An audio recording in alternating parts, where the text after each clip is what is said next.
កៅស៊ូខ្មៅ UV កម្រាស់ 5C ដែលបងអតិថិជនបានជួយទិញប្អូននៅថ្ងៃទី 7 ខែ 4 ឆ្នាំ 2026 ដែលមានទំហំចា6 ម៉ែត្រគុណនឹង 22 ម៉ែត្រអញ្ចឹងខាងខ្ញុំបានកាត់រួចរាល់អស់ហើ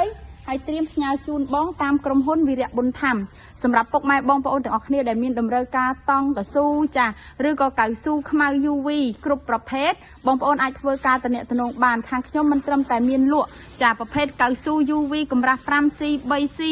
ព្រមទាំងចាកៅស៊ូសម្រាប់ដាក់ទៅលើរោងបន្លែផ្សេងទេបងប្អូនដែលមានតម្រូវការទៅលើតង់ក្រាបាត់ស្រះតង់ស្តុកទឹកផ្សេងបងប្អូនអាចធ្វើការទំនាក់ទំនងធានាតម្លៃពិសេសជូនបងប្អូនទាំងអស់គ្នាហើយជាពិសេសសម្រាប់ពុកម៉ែបងប្អូនដែលចង់រៀនដាំចុះអាសាឡាដើម្បីកាត់បន្ថយការចំណាយទៅលើចំណីបេឲ្យមឿនទាបង្កងគៀខ្យងកែបគោត្រីស៊ីបងប្អូនក៏អាចទំនាក់ទំនងមករៀនបានដោយពុំគិតប្រាក់ចាអញ្ចឹងបងប្អូនទាំងអស់គ្នាដែលមានចម្ងល់អាចឆាតចូលក្នុង page ឬ call មកកាន់អ្នកលក់ផ្ទាល់តាមរយៈលេខ 095 656 222 សម្រាប់បងដែលចង់ទិញអីវ៉ាន់ចាអត់ហ៊ានវេលុយបងប្អូនអាចតាមដានរាល់សកម្មភាពដែលខាងខ្ញុំតែងតែថតពីពេលវេលាជូនបងប្អូនទាំងអស់គ្នាដើម្បីបញ្ជាក់